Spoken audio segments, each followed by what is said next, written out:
శనివారం ఎంకన్న సామి పేరు చెప్పి శనగలడ్డు చేదబెట్టి సాగనంపింది.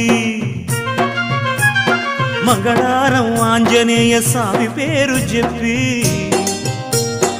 అసలు పనికి అడ్డమెట్టి తప్పుకున్నది.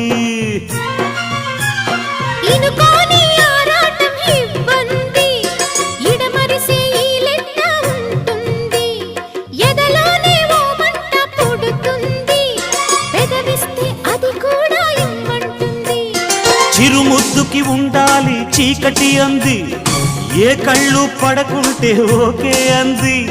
తీరా ముద్దిస్తుంటే ఎంగిలన్నది, ఏం పిల్లది ఎంత మాటన్నది. బాగున్నది కోడే